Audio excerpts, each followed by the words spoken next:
Bonjour et bienvenue pour ce nouvel épisode d'Anneau Critique. Bon, vu ce qui se passe pour l'instant dans le monde, je vous propose de partir très loin dans l'espace, donc on reste dans l'espace spatial, et aujourd'hui on va s'attaquer dans un animé, on va dire qui se passe dans l'espace et dans le futur. Encore. Ouais, désolé, je suis resté dans les années 80 et dans les thèmes spatiaux, faudra vous y faire, pour un petit temps en tout cas.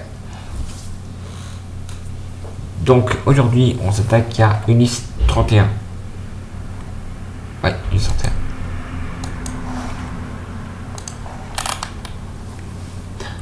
Ulysse 31, ou dans sa langue natale, Oshu Densetsu Yurishu Zum 31, est une série télévisée. C'est du marrant mais non. Donc c'est une série télévisée d'animation franco-japonaise de 26 épisodes de plus ou moins 26 minutes. Ça tourne toujours autour de 26.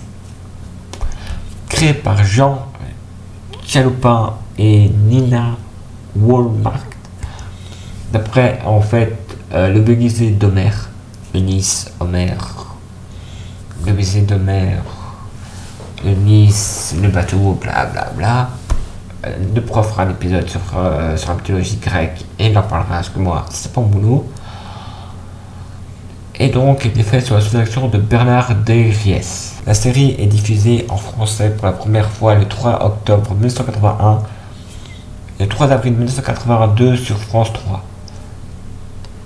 Cet épisode en fait est découpé en 6 tranches de 5 minutes.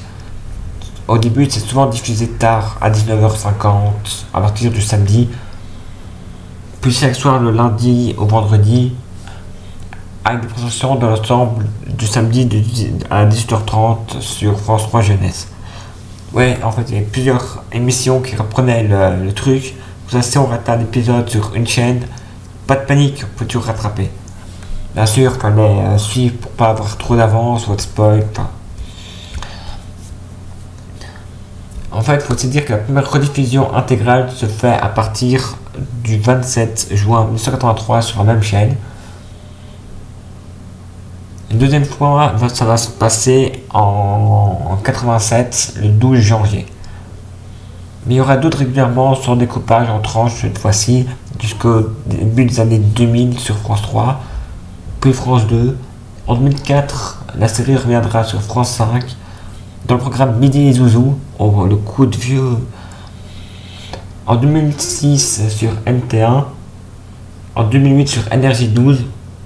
Là, bien sûr, il y aura un problème avec des images tronquées par un recadrage, par les scans en 16:9. En gros, l'image va être décalée, donc ça va être assez foireux.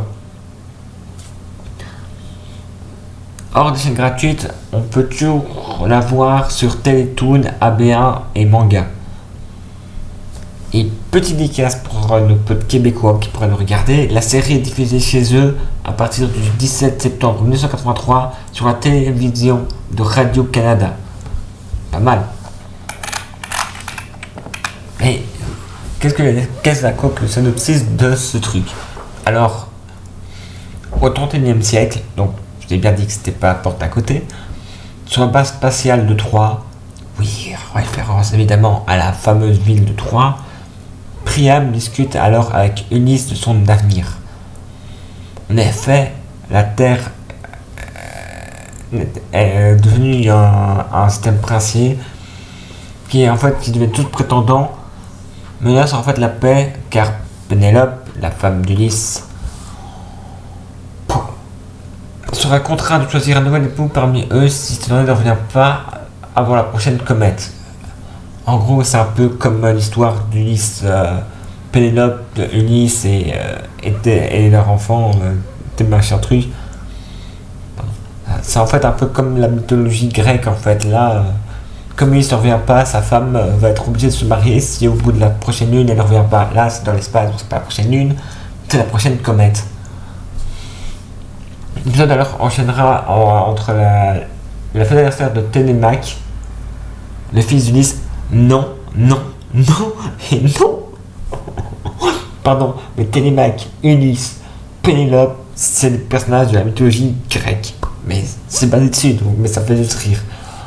Donc, Télémaque, le fils d'Ulysse, qui fêtera alors son 12e année sur l'Obdeus, le vaisseau spatial que son père est donc le capitaine, ainsi que avec tout le gratin qui va avec et tous les compagnons du vaisseau, Durant ce moment la fête, son père va l'offrir, lui,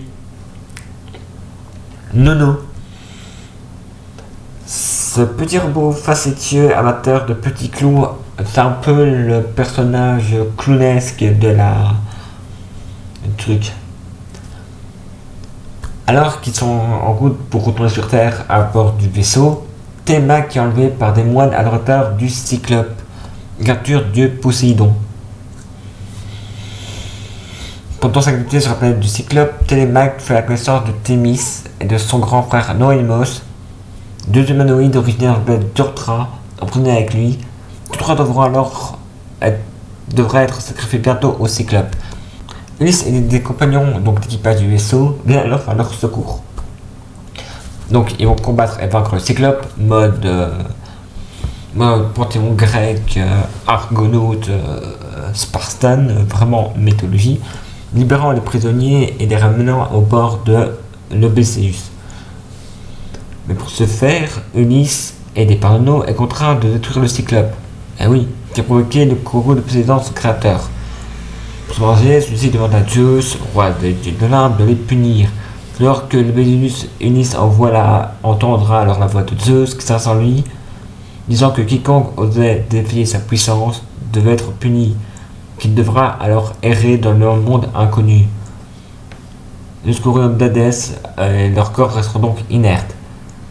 Suite à cette terrible malédiction, Ulysse découvre avec horreur que ses compagnons ainsi que Noémos, frère de Téméris, ont été plongés dans une léthargie permanente. Et en chemin par terre est effacé dans la mort de Shikra. D'ailleurs, n'oubliez pas que c'est une saloperie, parce que l'ordinateur, c'est l'ordinateur de bord du vaisseau, mais c'est un tas de ferraille. Voilà un extrait, vous allez comprendre pourquoi ton envie de le... Shirka, marche arrière, immédiatement. Contrôle impossible. Shirka, réponds, nous dérivons. Impossible, corriger trajectoire, impossible. Analyse impossible. Analyse impossible, analyse impossible. Je n'aime pas quand Shirka dit ça. Analyse impossible. Et en plus, elle se fout de leur gueule. Et sinon, le reste du temps est déprimé. En fait, Shirka, c'est la petite sœur dépressive de GLaDOS. Analyse impossible.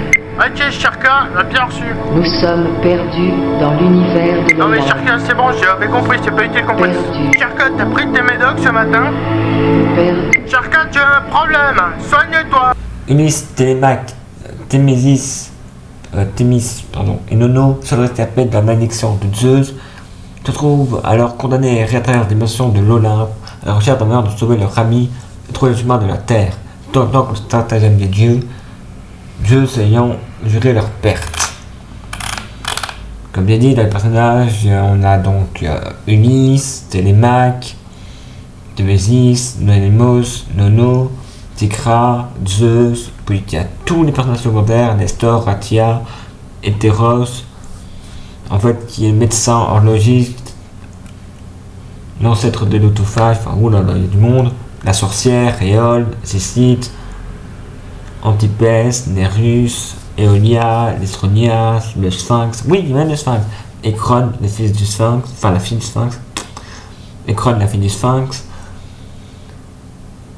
chef pirate, Ariane, oui, parce qu'il y a même le câble d'Ariane, enfin le fils d'Ariane, Triton, Nérée, Atlas, l'Oracle, Tripolos, Priam, Armatia Noir, Ipsi, Antonios, Eurymaque, Calypso, un majordome mécanique, Orphée, Égée, Thoas et Chronos. Allez, on prend la mythologie grecque, on la fout dans une bouteille, on check et vers le futur et l'infini.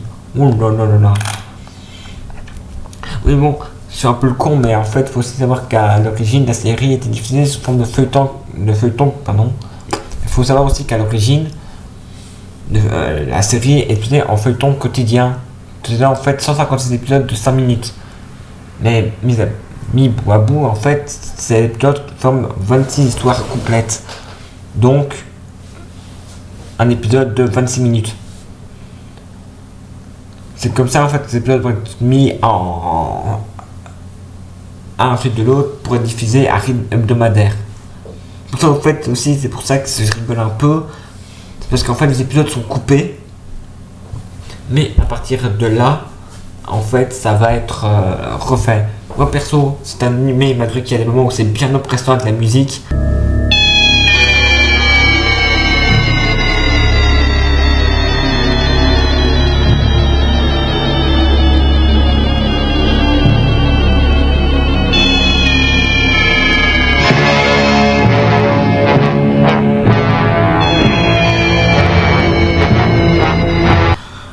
Il est juste génial. Honnêtement, c'est juste génial. Mais effectivement, c'est un très vieux dessin animé.